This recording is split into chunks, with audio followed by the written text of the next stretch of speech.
ये भाई, अगर मेरी प्रार्थना समझ पा रहे हो तो समझ लो, कातव कांता, जिसे तुम अपनी स्त्री समझ रहे हो, पत्नी समझ रहे हो, पीछे कौन थी, आगे कौन रूप में जाएगी। वर्तमान में वो जीव स्त्री शरीर प्रारब्ध के अनुसार प्राप्त करके तुम्हारे कर्म के भोग के लिए उपस्थित है। वो अब उसे तुमने अपनी पत्नी मानकर गाढ़ आसक्ति कर ली तो नवीन दुर्गति तैयार हो गई। कौन है वो तुम्हारी, जानते हो? नहीं परिचय, कुछ वर्षों का परिचय और इसे सत्य मान लिया। और जहां वो परिवर्तन नाशवान दृश्य जगत का एक दृश्य शरीर परिवर्तित हुआ, नाशवान शरीर का परिवर्तन प्रतिपल हो रहा है, तुम समझ नहीं पा रहे, पर समझा तब जाता है जब वो मृत्यु को प्राप्त होने का समय आता है। तब समझ तुम्हारी किसी काम की नहीं रहती। मन पछतई है अवसर बीते। शुद्ध बनितादि जान स्वार्थ रत ना करो नेह सभी थे। स्नेह मत करो, स्नेह प्रभु से करो, प्रभु का भाव रखकर करो। कहने की कास्तव तनया, ये जो तुम्हारे पुत्र रूप में आया है, ये कौन है जानते हो? तुम्हारे कर्म का भोग भोगाने के लिए वही भगवद अंश आया है। ये कुछ समय के लिए आया है। शुभ कर्म तो वो सुख प्रदान करेगा, शुभ कर्म तो दुख प्रदान करेगा, लेकिन वो तुम्हारा नहीं है। आप उसका परिचय नहीं जानते जो पुत्र रूप में आया हुआ है। स्थिरमति रेतन मृति मनुगणया, तुम्हारी बुद्धि स्थिर नहीं है, इसीलिए तुम समझ नहीं पा रहे कि गणना नहीं कर पा रहे हो कि तुम्हारी एक एक श्वास व्यर्थ में नष्ट हो रही है। आखिरी श्वास अहा किमद्य ना पश्यसि मरणम, क्या तुम देख नहीं पा रहे हो कि तुम्हारी श्वासें कम हो रही हैं, तुम मृत्यु की तरफ जा रहे हो। तुम्हारा शरीर कभी भी अचानक छूट सकता है। ऐसा नहीं कि आप वृद्धावस्था में ही जाकर मरेंगे। तो पर वृंदावन मिहि शरणम, फिर भी तुम वृंदावन का आश्रय वास स्वीकार नहीं करते, सत्संग का अनुसरण नहीं करते, आचरण में नहीं उतारते, निरंतर नाम जप नहीं करते, तो किस भूल में तुम पड़े हो? तुम्हारे पास पत्नी है, पुत्र है, संपत्ति है, इस भूल में, ये तुम्हारी नहीं है। कुछ समय के लिए तुम्हारे प्रारब्धानुसार ये संयोग बना है, बस बिछुड़ जाएगा, इसे तुम रोक नहीं पाओगे। ना अपने शरीर का छूटना, ना अपने सगे संबंधियों के शरीर का छूटना, ये तुम्हारे बस की नहीं कि तुम रोक लो। तो क्या करें, सबको छोड़ दें? नहीं, सब में भगवत भाव करो, अपने धर्म का पालन करो, खूब नाम जप करो। जीवन सार्थक करने के लिए बहुत आवश्यक है। अगर आप इनके मोह में फंस करके भगवत विमुख जीवन व्यतीत कर रहे हैं तो निरर्थक जीवन है। प्राण निकल जाए पर भजन नहीं छूटेगा, इसे ही भजन कहते हैं। और ऐसा भजन बहुत लोग नहीं करते, कोई कोई करता है। पूज्य बाबा के सब कर सकते हैं, सामर्थ्य सब में है ऐसा भजन करने की, पर वो लगन नहीं है, वो अगन नहीं जगी भगवत साक्षात्कार करने की। इसलिए जहां विपत्ति आई उसमें डूब गए, संपत्ति आई उसमें डूब गए, भोग आए उसमें डूब गए, प्रभु का विस्मरण हो गया। इसका यही कारण है। भजन का तात्पर्य है भजन में गोता लगाना, डूबना। बस चल रहा है मंत्र नाम, उसी के श्रवण में डूबा हुआ उपासक। डूब करके भजन किया जाए तो 6 महीने में भगवत साक्षात्कार कर लिया ध्रुव जी ने। डूब करके गोता लगाया, 6 महीने भजन में भगवान का साक्षात्कार कर लिया। और अगर तन्मयता नहीं है भजन में तो बहुत लंबा समय निकल जाता है। देखो, इस मन को देखा, अगर इसको भजन का सुख आप नहीं दोगे तो ये रुपए की गणना का सुख करने लगेगा।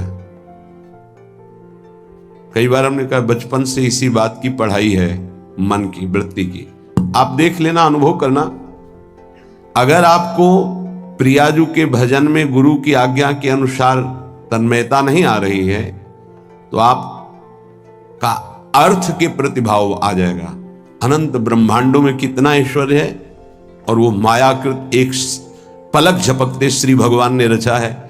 ऐसे श्री भगवान को अधीन करने वाली प्रियाजू का आश्रय हृदय में रहे तो और फिर क्या। पर वो भजन ना होने के कारण हमारी स्थिति अपने आश्रय तत्व पर नहीं होती। आश्रय हुआ ही नहीं, होने का अवसर मिला लेकिन हमने फिर भी वही लौट कर आश्रय कर लिया, पलट गए फिर वही आश्रय कर लिया। सन्मुक्ता से जो एकदम परिवर्तन होता है, एकदम विमुक्ता के लिए माया अपना जाल रचती है। स्पष्ट देख, तू इससे एक बहुत बढ़िया महल बना सकता है, तू बहुत बढ़िया कार ले सकता है, तू हर सुख सुविधा ले सकता है। राजी हो गया, देखना सब व्यवस्था बढ़िया बन रही। नहीं नहीं, हम व्यवस्था बढ़िया नहीं बनाने आए, हम व्यवस्था को श्री जी के आश्रय से चाहते हैं, अपनी मन बुद्धि के आश्रय से। लाडली जो के महलों में रखो चाहे झोपड़ी में बात, उसका केवल आश्रय अंतर से प्रभु का होता है। गृहस्थ और विरक्त की चेष्टाएं अलग होती हैं, निवृत्ति परक चेष्टा और प्रवृत्ति परक चेष्टा, बस ये ध्यान रखना है। निवृत्ति परक चेष्टा से कोई भी ऐसी सिद्धि नहीं जो आ न जाए।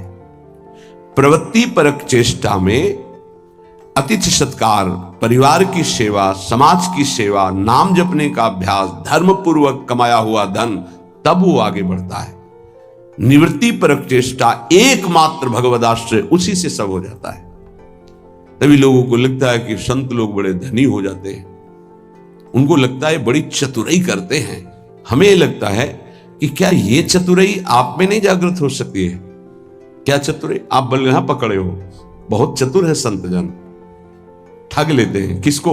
ठगनी माया को भी। माया ठगनी विश्व को ठग रही हो, उसको भी ठग लेते हैं। वो बड़े चतुर हैं। रामाई भजई ते चतुर नर, क्योंकि उस सच्चिदानंद का नाम एकत्रित किए हैं। एक नाम के ब्याज में पूरा त्रिभुवन नहीं है, उसकी बराबरी हम नहीं कह रहे नाम की ब्याज में।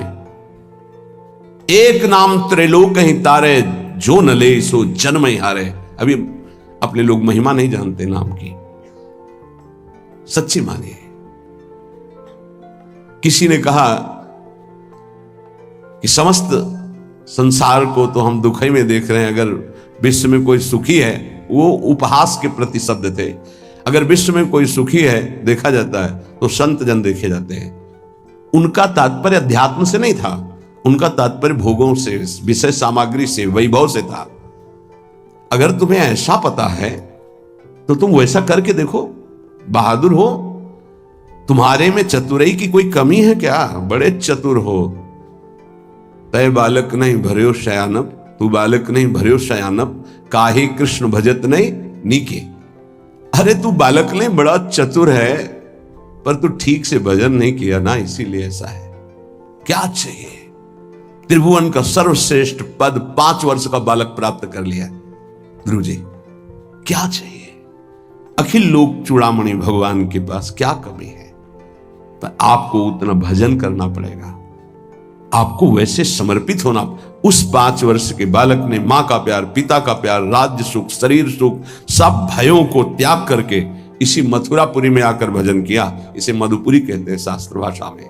यहीं आकर के भजन किया और यहीं स्वयं सच्चिदानंद भगवान आकर दर्शन दिए और उनकी कामना पूर्ण की, उच्च पद की। गोता लगाना अर्थात उसमें डूबना, अर्थात उसका ऐसा दृढ़ चिंतन, गुंजायमान केवल मंत्र और नाम हो रहा है। तुमसे सच्ची कहते हैं ये जीव बड़ा पागल हो गया है माया में, सत्य वस्तु को समझ ही नहीं रहा। पूज्य बाबा कह रहे, उसको यही पता नहीं कि मैं यहां कमाने के आया हूं मृत्यु लोक में। पागलों की तरह घूम रहा है, कभी ये बटोर रहा है, कभी वो बटोर रहा है। उसका लक्ष्य ही नहीं पता चल रहा कि तू आया क्या लेने यहां है, क्या कमाई करने आया है, उसको समझ में नहीं आ रहा। कई बार कहा, ऐसा कमाई और ऐसे देश में कौन रहना पसंद करेगा? किसी भी देश में अगर ऐसी पद्धति हो कि आप यहां आइए, आपको घर, मकान, भोग सामग्री सब मिलेगी, बहुत ध्यान से सुनिए। पर जब आप हमारे देश से जाएंगे तो आपका कपड़ा तक उतरा लिया जाएगा। सब सुविधाएं मिलेगी, जब जाओगे तो कपड़ा तक उतरा लिया जाएगा। अब आप ऐसे देश में रहना पसंद करेंगे? ऐसे देश की कमाई पसंद करेंगे? कोई भी बुद्धिमान नहीं पसंद करेगा। और आप ऐसे ही देश में हैं जिसका नाम मृत्यु लोक है। कपड़ा तो कपड़ा रहा, आपका शरीर भी छीन लिया जाएगा। यहां की, इस देश की कोई भी वस्तु लेकर आप ले जा सकते हैं। अब आप विचार कीजिए, आप कितने बड़े बुद्धिमान हैं और क्या कमा रहे हैं। खास बात है, जब आप अपने देश को यहां से जाएंगे, अपना देश है भगवत देश, और आपके पास जाने का किराया भी नहीं रखा जाएगा और आपकी पोशाक उतार ली जाएगी, तो आपका यहां शरीर भी छीन लिया जाता है, शरीर संबंधी छीन लिए जाते हैं, बैंक बैलेंस छीन लिया जाता है, प्रॉपर्टी छीन ली जाती है। अब आपके पास रहा क्या? पूरे जीवन में जो पाप और पुण्य कर्म किए। पुण्य तो कोई बिरला ही कर पाता है, नहीं पाप ही होते हैं। अगर पुण्य हुआ तो उसे बचा नहीं पाता है, वो 4 लोगों से कहकर खाली हो जाता है, पुण्य नष्ट हो जाता है। पुण्य, अगर हमने कुछ पुण्य किया और कह दिया अपनी वाणी से, 4 लोगों के बीच में अपनी प्रशंसा कर ली, तो तप, पुण्य, साधना ये सब क्षीण होने लगती है।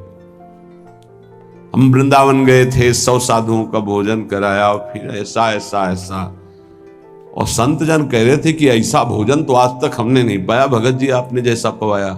ओ, जो कुछ सुकृत बना था मानो करवाया होगा। ऐसी सेवा भगवत कृपा से अवसर मिलता है, पर वो बार बार कहकर अपने सारे सुकृत नष्ट कर देता। इस देश से बचकर निकल पाना और कुछ कमा के ले जाना, ये केवल भगवत कृपा पात्र से ही हो सकता है। बहुत छल भरा ये देश है मृत्यु लोक। जीव पागलों की तरह पूरा जीवन व्यतीत कर रहा है। मुझे यहां किस लिए भेजा गया, क्या लेके जाऊंगा, ये सोच ही नहीं पा रहा है।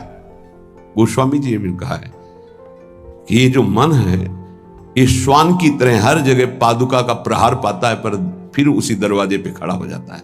अर्थात निकृष्ट भोगों को भोग कर असंतुष्ट, ग्लानि, दुख, परिणाम में चिंता, भय, शोक, पर फिर वही उन्हीं भोगों को भोगना चाहता है। पागल की तरह भटक रहा है। ये महापुरुष जन जानते हो, दुखी होकर ऐसा बोलते हैं। जो वस्तु तुम्हारे साथ नहीं जानी है, उसके चिंतन में तुम समय बर्बाद कर रहे हो। चिंतन करो प्रभु का और कार्य करो संसार का, तो जीवन यापन के लिए शरीर चेष्टा और वस्तु ले जाने के लिए नाम धन, कितना बढ़िया उपाय है। राधा राधा राधा। विषय अनेक हैं और अनंत हैं, कितना भोगोगे। भोगते भोगते मर गए, फिर जन्म हुआ, फिर भोगते भोगते मर जाएंगे, कुछ हाथ नहीं लगेगा। बड़ा विचित्र खेल है, बड़ा विचित्र खेल। भगवान की असीम कृपा है, जिनको भोगों से विरक्ति मिल गई है या जबरदस्ती बचे हुए, बिनु अवसर भयते राजोई, चतुर्थ ब्रह्मचारी का लक्षण है। बिनु अवसर नहीं मिला, और भयभीत है, इसलिए वो नहीं भोग रहा। तो बिनु अवसर भयते रह जोई, ये चौथे में। उत्तम तो उत्तम के बस असमन माही, सपने हुआन पुरुष जगनाई। अपने प्रीतम प्रभु के सिवा उस स्वप्न में किसी और को नहीं देखता। कितना भोगोगे, अनंत विषय। कल एक भगत बड़ा मस्त, सब हंस रहे थे लेकिन कोई फर्क उसको नहीं था, गंभीर मुद्रा में बैठा। उसने कहा, हमने ठाना है 1.25 घंटा नाम जब करता हूं और बढ़ा दूंगा, सत्संग आपका सुनता हूं, पर 1 लाख सुंदरी स्त्रियां चाहिए मुझे। हमारे तो होश उड़ गए भाई कि ऐसा प्रश्न करता आया, भगवान ने भेजा। पर अपने को सबका आदर और दुलार, मेरी लाडली जो ऐसी हैं, करुणा करुदार, नहीं तो 1 सेकंड में कि आप कृपया बाहर होइए, या कोई भगवत चर्चा कीजिए। लेकिन अच्छा पॉइंट ये था कि वो नाम जप करता था, उसके अंदर आशा थी। देखो वासना की कितनी भूख बड़ी हुई, पर वो बहुत गंभीर, और ऐसा नहीं कि कोई देखने सुनने लायक हो, वो बस बड़ी गंभीरता से कह रहा था कि मैं 1 लोक प्राप्त करना चाहता हूं, उसका सम्राट बनना चाहता हूं, और 1 लाख सुंदरी स्त्रियां। वो नहीं बोल रहा है, उसका भोलापन है, अज्ञान जिसे कहते हैं। वासना इतनी बड़ी हुई कि उसको लग रहा है अगर ऐसा हो गया तो मैं बड़ा सुखी हो जाऊंगा। भागवत में चरित्र है चित्रकेतु राजा का, आप पढ़ करके देख लेना, श्री शुकाचार्य जी वर्णन कर रहे हैं। उनके 1 करोड़ रानियां थी। क्या परिणाम में क्या, जरा देखना पढ़ना। निराश, हताश, उदास होकर ऋषियों के पैर पकड़कर तब वो अनंत भगवान की उपासना मिली और वो भगवान का साक्षात्कार किया, अनंत शेष भगवान संकर्षण का। और वो बहुत सावधानी का विषय होता है। ऋषियों की कृपा हुई, पद मिला, भगवान संकर्षण ने उन विमान पे बैठ के भगवान शंकर के पास गए। विमान पे जहां सनकादि जो है अपने श्री चरणों से नंगे पैर चल कर जाते हैं और प्रणाम करके नीचे बैठ करके सत्संग करते हैं महादेव जी से, वो सब बैठे हुए भी थे। और ये सीधे विमान से ही गए, विमान में बैठे बैठे, आकाशचारी विमान। भगवान से कहा कि एक साधारण पुरुष भी अगर अपनी स्त्री से वार्तालाप करता है तो एकांत में करता है। आप तो वो महायोगाधिराज योगिंद्रों मुनिंद्रों के गुरु भगवान शिव, तो अंबाजी वामांग में बैठी हैं, आप बैठे और ब्रह्म का उपदेश कर रहे हैं। उनका ये क्या हूं? सब ऋषि आश्चर्यचकित हो गए कि ये कैसा। तो अंबाजी ने कहा, अच्छा तुम्हें वरदान मिल गया है, विमान मिल गया है, तो तुम जगत गुरु भगवान शिव को उपदेश करने आए हो। जब आसुरी प्रवृत्ति तुम्हारी बढ़ रही है तो इसका शासन करने के लिए तुम्हें दंड विधान चाहिए। प्रभु तो करुणामय है, वो कुछ बोलेंगे नहीं, इसलिए हम तुम्हें शाप देते, जाओ असुर भाव को प्राप्त हो जाओ। वही वृत्तासुर के रूप में प्रकट हुए थे। तो अंतिम समय भगवान से जो प्रीति मांगी वो माता जी की ही कृपा थी। या देवी सर्वभूतेषु बुद्धि रूपेण संस्थिता, मानो मां ने कृपा करके उनको उस अहम से रहित करके पावन भक्ति प्रदान करी। ये जो वासना है ये जीव के सर्वनाश के लिए अनंत जन्मों से पीछे पड़ी हुई है। वो तो एक भोला व्यक्ति, अज्ञानी व्यक्ति अपनी बात कर रहा है। आप अंदर से देखो, ऐसी लाखों वासनाओं की परत जमा है। हमको रोज नाम जप रूपी सोहनी लगा के इसे साफ करना है। पर ये विषय अनेक अनंत, मन कहता है इनको भोग लो फिर हम भजन कर लेंगे। कभी नहीं, तुमसे सत्य कहता हूं, जितना इस मन की बात को मानोगे उतने प्रभु से दूरी होती चली जाएगी। और ये सिखाता है, ये जलन हो रही, अगर भोग लेते हैं तो शांति हो जाए, फिर बढ़िया भजन कर लो। इसकी शिक्षा यही होती है, क्योंकि जानता है भजन के लोभ से ही हमारा साथ दे देंगे। साधक जहां उसको उसकी इंद्री का भोग दिया मन को, बस फिर वो उसको ऐसा फंसा के पटकता है कि भजन कब कहां कैसे हो रहा था सब गायब हो जाता है। और वही भोग चिंतन, वही विषय चिंतन, वस्तु चिंतन, शरीर चिंतन। बहुत सावधान।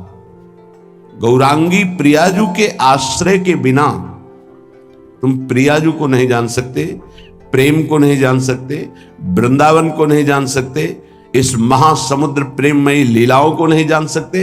चाहे शास्त्र पढ़ लो, चाहे ब्रह्म ऋषियों का संग कर लो, या चाहे जितनी बड़ी साधना कर लो, उद्धव से ज्यादा कोई ज्ञानी नहीं होगा। वो कह रहे कि वासुदेव ने इशारे से उद्धव को बता दिया कि परम पावन वृंदावन की भूमि में प्रेमियों के संग में ही प्रेम प्रकाशित होता है, विशुद्ध प्रेम।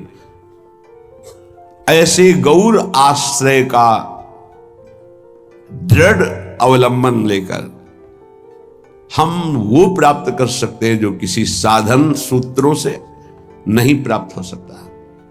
ये सौभाग्य अपने लोगों को स्वाभाविक प्रियाजू की कृपा से मिल गया कि वो हमारी इष्ट हैं। राधई वेष्टम, वही हमारे इस सत मार्ग के प्रकाश करने वाली हैं।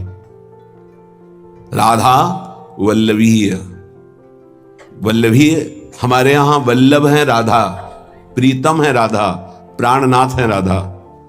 और मार्ग को ही संप्रदाय कहते हैं, सुदृढ़ मार्ग। जैसे सरकार के द्वारा बना हुआ राजमार्ग, जिसे पहले जीटी रोड कहते थे, अब क्या कहते हैं पता नहीं, जो बहुत है, हाँ हाईवे, जो हम तो गांव की भाषा से जीटी रोड कहते थे। ये वो सुदृढ़ संप्रदाय का मतलब होता है सुदृढ़ मार्ग। बोले कहां जा रहा है? बोले सीधे निकुंज जा रहा है, कहीं मोड़ नहीं है इसमें। राधा वल्लभीय, वल्लभ है जहां की राधा, मेरे प्राणनाथ श्री राधा, श्री श्यामा प्यारी जो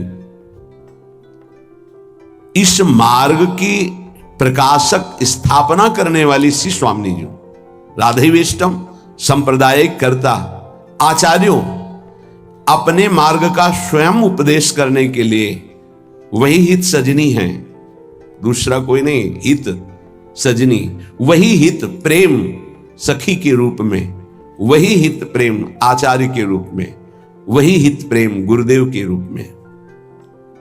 मंत्रदहा, मंत्र का दान करने वाली श्री किशोरी जी ही है। निज मंत्र स्वयं स्वामिनी जी ने श्री हितजू महाराज को प्रदान किया। मंत्रदह, मंत्रदाता सदगुरुश्य, परम सदगुरु श्री लालजू महाराज हैं। कृष्णे वंदम जगत गुरु, ऐसे कृष्ण की वंदना करता हूं जो जगत गुरु स्वरूप में विराजमान है। चाहे वेदांत हो, चाहे योग हो, चाहे भक्ति हो, चाहे कर्म योग हो, सबके गुरुदेव श्री कृष्णचंद्र जो हैं। किसी भी संप्रदाय का, किसी भी मार्ग का, किसी भी भाषा का हो, गीता जी का आश्रय लेता ही है। गीता जी श्री जगत गुरु भगवान श्री कृष्ण के श्रीमुख से स्वयं प्रकट हुई है। जैसे वेद श्वासों से, ऐसे वाणी से गीता जी श्री जगत गुरु भगवान की वाणी है गीता जी। कोई ऐसा नहीं है विश्व में जो गीता जी को न मानता हो। गीता जी की व्याख्या उर्दू में, अंग्रेजी में, हिंदी में, संस्कृत में और बहुत बड़े बड़े महापुरुषों ने की, हर संप्रदाय के महापुरुषों ने की। हमारी सदगुरु श्री स्वामिनी जी ऐसी हैं कि ऐसे आचार्यों को भी उपदेश करने वाले जगत गुरु भगवान को शिक्षा प्रदान करती है। नवनिवृत्त निकुंज में प्रेम की, विविध की प्रेम विलासों की, वो बाहर के नहीं जान सकते। सच्ची मानिए, ये केवल सखियां जानती है। तो इसलिए सर्वोपरि जगत गुरु पद में सर्वेश्वरी रासेश्वरी श्री लाडली जो है हमारी। राधेविष्टम संप्रदायिक कर्ता आचार्यो मंत्रदः सदगुरुश्च मंत्रो राधा, मंत्र भी स्वयं श्री किशोरी जो है। जो मंत्र है वो स्वयं किशोरी जो है। सच्ची मानिए, ये जो आपको नाम मिला, जो शरणागत मंत्र, जो निज मंत्र, ये स्वयं किशोरी जो है। जिह्वा पे विराजमान मेरी लाडली ही नाम मंत्र के रूप में है। ऐसे प्यार से भजो। तो गौराश्रय, बिना गौराश्रय के आप ना वृंदावन को जान सकते हैं, ना वृंदावन के महाप्रेम समुद्र रस को जान सकते हैं, ना वृंदावन की दिव्य लीलाओं में प्रवेश पा सकते हैं। चाहे आप शास्त्रज्ञ हों, चाहे जितने बड़े विद्वान ज्ञानी हों, बिना उद्धव जी से बढ़कर कौन ज्ञानी होगा। उन्होंने वृंदावन की रज को माथे पे चढ़ाया, गोपी जनों की चरण धूलि को, तब जाके उनको श्री कृष्ण प्रेम का परिचय मिला। फिर श्री कृष्ण के प्रेम में जितने भी मत वाले हुए हैं, वो सब किशोरी जी के चरणों से प्रेम की भिक्षा मांगी है। किशोरी जी के नख चंद्रमणि का प्रकाश जिन गोपियों को प्रेम की ध्वजा बना दिया, वो हमारी श्री लाडली जो है। श्रीपाद कह रहे, इनके आश्रय के बिना निगूढ़ तत्व इस महाप्रेम समुद्र को आप नहीं जान सकते। जहां प्रेम का प्रादुर्भाव हुआ तो ज्ञान, वैराग्य सब अपने आप जागृत हो जाता है। जैसे राजा पधारता है तो फिर उसके मंत्री, सामंत, सेना के पति, वो सब वहां आ जाते हैं। ऐसे ही प्रेम राजा हृदय रूपी सिंहासन पर बैठा कि ज्ञान रूपी उसका मंत्री, वैराग्य रूपी उसका सेनापति, क्योंकि प्रेम की रक्षा वैराग्य से होती है। और प्रेम से जो ज्ञान प्रकट होता है, उसी ज्ञान से भगवत तत्व का वास्तविक बोध होता है। आत्मरति जिसे कहते हैं, रति माने प्रेम। आत्म तत्व का बोध उसी को होता है जिसे आत्मरति प्राप्त हो जाती है। चाहे ज्ञान हो, वैराग्य हो या भक्ति दिव्य हो, वो सब प्रेम के पधारने पर होता है, जब हृदय में प्रेम जागृत हो जाता है। पूज्य स्वामी अखंडानंद जी महाराज ने पूज्य बाबा उड़िया बाबा जी से प्रश्न किया कि बहुत लोग भजन करते हैं पर लाभ दिखाई नहीं देता, जो लाभ होना चाहिए। तो बाबा कहते हैं कि पहली बात, भजन में निष्ठा होनी चाहिए कि चाहे मर जाऊं, इतना कष्ट आवे, पर भजन नहीं छोड़ूंगा, ऐसी निष्ठा नहीं है। किसी बिरले में होती है। नहीं, जहां सामने इंद्रियों के भोग आते हैं भगवान छूट जाते हैं। हम मानते हैं, भजन का प्रयास करते हैं, लेकिन जहां सामने भोग आया कि प्रभु भूल गए। आप देख लीजिए, चाहे वो भोजन हो, रसेंद्री का भोग हो या किसी भी इंद्री का भोग हो, उस समय प्रभु को भूल गए और उस भोगानंद को स्वीकार कर लिया, तो ऐसे पूरा जन्म व्यतीत होने लगेगा, पर आपको भगवत साक्षात्कार नहीं होगा। जो लाभ मिलना वो बहुत दूरी हो जाएगा। जहां कोई दुख आया, विपत्ति आई, भूल गए प्रभु। सुख आया, संपत्ति आई, भूल गए प्रभु को। मर चाहे जाए हम, किंतु प्यारे का भजन नहीं छोड़ सकते। इसी का नाम भजन है। भजन का स्वरूप क्या? ये चाहे विपत्ति, दुख, मृत्यु से बढ़कर तो कुछ है नहीं। हमारी मृत्यु भी आ जाए तो हम भजन नहीं छोड़ सकते।